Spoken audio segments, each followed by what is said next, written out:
Hey everybody, it's Ron from Pick Dawgz. This is Ron's Rundown. We're going to go over the MLB games scheduled for Thursday, June 29th, 2023.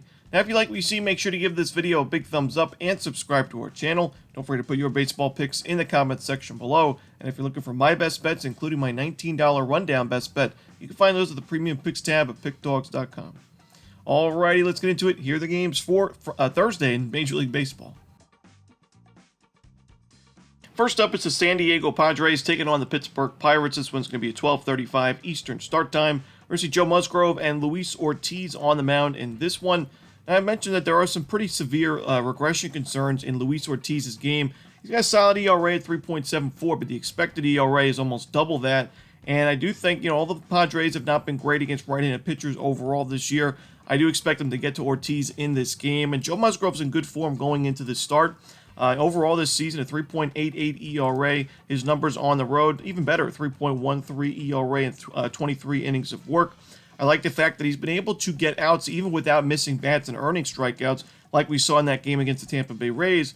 And then we also saw in his last start, 7 innings, 7 strikeouts, 1 run ball against the Nationals, one of his best outings of the season. I'm going to take San Diego Padres here on the run line on the road.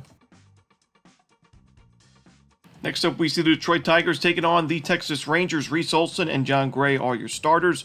It's tough to get there with the Tigers in this game because, Reese Olson's pitched well as of late. His last 2 starts, 11 1/3 innings of work, 17 strikeouts, only 4 earned runs allowed in those games, and those were both Tigers wins. But you look at those teams and the Twins and the Royals, and you see in the last 30 days, the Twins have the steepest strikeout rate at 29.2%. The Royals are also in the top 10 in strikeout rate as well, while the Rangers, one of the lower strikeout rates in baseball in the last 30 days against righties, and they're top 5 in team OPS. They're top 10 in isolated power. They're the number 3 in WRC+. So I don't love the matchup for Reese Olson on the road. And John Gray's just been so good this season. He bounced back after struggling against the Toronto Blue Jays. He bounced back his last outing, five innings of 1-run ball against the Yankees. Now, his offense didn't back him up in that game, but we know this Rangers offense has backed up its starting pitchers for the most part this year. I think we see that in this one. So give me the Texas Rangers on the run line at Globe Life Field. Next up, it's the Cleveland Guardians taking on the Kansas City Royals. We're going to see Zach Greinke and Shane Bieber on the mound in this one. Often when we see Zach Greinke on the mound, we talk about the home and road splits. We know he struggled so much on the road last year and was really solid at Kauffman Stadium. But this season, even though it's the same thing where we see a 7.04 ERA on the road and a much better number at home, I still haven't liked what I've seen from Greinke in his last few starts at Kauffman Stadium, including his last game against the Angels back on June 18th, where he gave up 4 earned runs and 2 home runs and only 5 innings of work, 8 base hits. We know he doesn't really earn a lot of strikeouts and miss a lot of bats, so that's been concerning. I haven't really liked what I've seen from Greinke on the road or at home in the month of June in general. 19 innings of work and 9 ERA. So, I do think that the Guardians, a team that's limits strikeouts already, I do think Greinke's going to struggle quite a bit in this outing. And Shane Bieber, we've talked about his home and road splits this year as well. He has really struggled away from Progressive Field, where he's got a 4.58 ERA and 57 innings of work, only 39 strikeouts, a much steeper opponent's batting average, a lot more home runs allowed. So I do think we're going to see a pretty high-scoring game in this one. Give me the over in Cleveland, Kansas City. Next up, we see the New York Yankees taking on the Oakland Athletics. We're going to see Clark Schmidt and James Kaprielian on the mound in this one. I'd lean towards the under in this game. I guess I would lean towards the Yankees on the money line, but it's just tough to get there with the Yankees these days with how inconsistent their offense has been. Really, just struggling in general without Aaron Judge in the lineup. And, having to lay these kind of prices even on the road with the Yankees because they are the New York Yankees at the end of the day, and they're playing one of the smaller market teams in baseball. But, Clark Schmidt, I see a lot of improvements in his game. The problem is, he's keeping his team in ball games. They're just not winning the games that he's pitching in. His last 5 starts, Clark Schmidt's given up 3 earned runs or fewer, so he's keeping them in the ball game. And the Yankees lost all 5 of those games. 3 of those were in extra innings. So, it's unfortunate that Clark Schmidt's not getting that run support. I'm not sure he's going to get it in this game against James Kaprielian, who, is at the beginning of the season really struggled for the A's. But as of late, his last 5 starts, only one of those games he gave up more than 3 earned runs. And that was still a 6-inning, 4-run performance with 8 strikeouts against the Blue Jays in his last outing. And that was an Oakland A's win in the end. So Kaprielian's been competitive. I like what I'm seeing from Clark Schmidt. Give me the under here in Oakland, New York. Next up, we see the Tampa Bay Rays taking on the Arizona Diamondbacks. We're going to see Yonny Chirinos going for Tampa Bay. No official starter for the D-backs right now. Don't love what I'm seeing from Yonny Chirinos as of late. We're seeing him regress quite a bit in his last couple of games.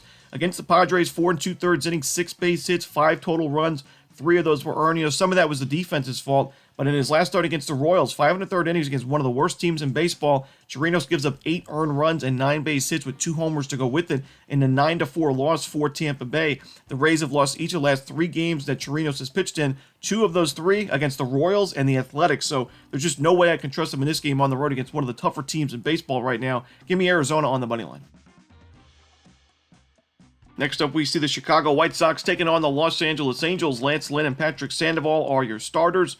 I'm going to lean towards the over and the Angels in this game. It's tough to get there with Lance Lynn when you saw what he did against the Angels back on May 31st. One of his worst starts of the season, 4 innings of work, 8 base hits, 8 earned runs, and 3 home runs, and a 12-5 Angels win. Patrick Sandoval has not really impressed me too much as of late. His control's kind of been off. The White Sox numbers against lefties haven't been the best in the last 30 days, so I do think Sandoval pitches well enough for the Angels to grab the W, but in 2 of his last 3 starts, Sandoval's given up 10-plus base hits. One of those games in his last 3 starts, he gave 4 walks, so I do think the White Sox will have some opportunities in this game, especially with runners in scoring position. It'll just be, can they cash in on those opportunities, which overall this year, the White Sox have not really done a great job of that, so I'll lean towards the Angels on the money line and the over in this one. Next up, we see the Miami Marlins taking on the Boston Red Sox. Jesus Luzardo and Brian Bayo on the mound in this one. I like the Red Sox in the first 5 innings. I do think the Marlins have the better bullpen, so if this is a close game late, the Marlins could take it, but Brian Bayo has been really sharp for the Red Sox. Now he's got a 3.27 ERA after, a rough start to the season, but his last 5 starts, only one of those games to give more than 2 earned runs. He's usually going pretty deep into ball games because he's more of a pitch-to-contact guy. He, forces a lot of ground balls. He can get those double plays, and we've seen his last 3 starts, 6 2/3 innings, 7 innings, and 7 innings of work for Bayo in all 3 Red Sox victories. On the other side, Jesus Luzardo is a lefty. The Red Sox have hit lefties pretty well in the last month, where they're top 5 in baseball in WRC+, and Luzardo has not been too sharp on the road this year. He's been at Lone Depot Park at home, a 2.65 ERA and 54 innings of work. On the road, though, in 36 1/3, he's got a 5.45 ERA. So I'm going to take the Boston Red Sox here in the first 5 innings on the money line. Next up, we see the San Francisco Giants taking on the Toronto Blue Jays. No official starter for the Giants in this one. We should see Chris Bassett going for Toronto. Could be another bullpen game for San Francisco. They've used a ton of those as of late. Why not? I mean, this bullpen's been outstanding this season. Really been one of the more surprising things we've seen. Because last year and the years prior, the bullpen wasn't that great for San Francisco. But Chris Bassett, he's really struggling right now. It's tough to get there with Toronto. When you see Bassett's last 3 starts, last game against the A's, 5 innings, 5 hits, 4 runs. All 4 of those were earned in a 5-4 Toronto loss. The game before that, 3 2/3 innings, 7 base hits, 5 total runs, and an 11-7 Blue Jays loss. And then the game prior to that, the worst of those 3 starts, 3 innings, 11 hits, 8 earned runs, and 3 home runs against the Baltimore Orioles. Now, 2 of those starts, the Orioles and the Rangers starts, were on the road, but his last game was at Rogers Center, where he's pitched better this year, and he still struggled giving up a home run in that game. So I'm going to take the San Francisco Giants here on the money line on the road. Next up, it's the New York Mets hosting the Milwaukee Brewers. Adrian Hauser and Max Scherzer are your starters. I think Max Scherzer pitches well in this game. I've mentioned the Brewers' struggles against right-handed pitchers. They're dead last in baseball in the last month in WRC+, in team OPS, and they're 27th in isolated power, while owning the second highest strikeout rate in the league at 27.9%. Scherzer's ERA now below 4 on the season. I think Scherzer has a really good outing for New York. The question is, can the Mets bats back him up and score enough to win this game or cover the run line? I think they will. Adrian Hauser, hasn't really pitched too deep into ball games very often this season. Not in love with this Brewers bullpen. Hauser himself, only 25 strikeouts in 40 1/3 innings of work. The Mets do a pretty good job of limiting strikeouts at the dish. So I don't love this matchup for Hauser and the Brewers pitching staff in general. So give me the New York Mets here on the run line at Citi Field. Next up, we see the St. Louis Cardinals taking on the Houston Astros. We're going to see Adam Wainwright and J.P. France on the mound in this one. Even though we're at a pitcher-friendly ballpark in Busch Stadium, I like the over in this game. J.P. France, he's been solid on the road this year. I just don't love his matchup against a Cardinals team that does a pretty good job of limiting strikeouts against righties. They have pretty decent numbers overall this year against righties, even though they have a pretty bad losing record. The Cardinals are still top 15 in baseball in the last 30 days in WRC+, top 10 in isolated power against righties in the last month. So I do think they'll be able to get to J.P. France. Adam Wainwright has just plainly struggled this year, and as of late, he has really struggled. 9 1/3 innings of work, 18 base hits, 10 earned runs, and 4 homers in his last 2 games against the Mets and the Cubs. and he's at age 41 season. He doesn't really miss a lot of bats now, only 24 strikeouts in 46 2/3 innings, giving up a lot of sharp contact, 5 home runs his last 3 games combined. The Astros have improved their numbers against righties, even without Yordan Alvarez in the lineup. I expect the Astros to get on the board early. Both of these bullpens have kind of been so-so, a little bit shaky, especially the Astros as of late. So I do think we're going to get some opportunities for both teams from start to finish of this game. So I like the over here in Houston, St. Louis. Next up, we see the Philadelphia Phillies taking on the Chicago Cubs. Taijuan Walker and Kyle Hendricks are your starters.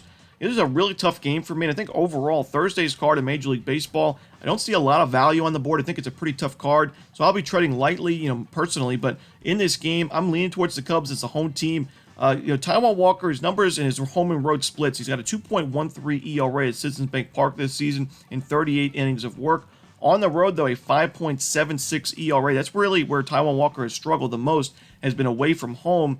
Now, the counter to that is the fact that his last start on the road was against the Oakland A's. He went 8 innings of 1-run ball with 8 strikeouts, so he made a lot of improvements in that game. But the counter to that is the fact that that was the Oakland A's, one of the worst teams in baseball. Now you're pitching at Wrigley Field against the Cubs, who have also not really been that great against righties. So there's a lot of things to think about in this game. I would just trust Kyle Hendricks a little bit more. He's been pitching at Wrigley Field for years now, over a decade. He's been solid this season, 2.6 ERA. His last start against the Pirates, 6 1/3 innings, 1-run baseball, so he's in good form going into this start. Both pitchers are in good form going into this game, but I like the fact that Kyle Hendricks can get those ground ball outs. His ground ball to fly ball ratio in the month of June, 39-41, so right around 50%. That's what I like to see from a pitcher at Wrigley Field. Give me the Chicago Cubs in a lean here on the money line at Wrigley Field. Next up, we see the Los Angeles Dodgers taking on the Colorado Rockies, the final game for Thursday's card in Major League Baseball. Emmett Sheehan and Chase Anderson are your projected starters for this one. Now, I don't love backing young pitchers in their first starts at Coors Field. Sheehan's only had 2 starts at the Major League level so far, so of course this is going to be his first outing at Coors. And, he's pitched, so far he's pitched pretty well, 12 innings of work, only 2 earned runs, so a 1.5 ERA. I'd like to see those strikeout numbers rise a little bit, only 7 strikeouts and 12 innings of work. But I do think at the end of the day, even if Sheehan struggles a little bit in this start, which it wouldn't be surprising as a young pitcher, I do think the Dodgers bats are going to be able to back him up. Chase Anderson's not in good form going into the start. He had a really good start to the season for the Rays and the Rockies, but now a 5.79 ERA after his last 2 outings. You look at those 2 games, 5 2/3 innings combined against the Angels and the Braves. It was a 14-6 Rockies loss, and that 25-1 Rockies loss back on June 24th. Anderson gave up 17 base hits, 16 earned runs, and 5 home runs in just those 5 2/3 innings alone. 6 walks to go with it. I can't trust him in this game. So even though Sheehan may struggle a little bit, I think the Dodgers bats will be there for him. So give me the Dodgers on the run line with a lean towards the over in the game as well. And that's it. Those are the games for Thursday in the MLB. Hope you enjoyed this video. If you did, don't forget to hit that like button and subscribe. And don't forget to put your baseball picks in the comments section below. Again, if you're looking for my best bets, you can find those at Pick Dawgz Premium. As always, this is Ron Romanelli. Good luck.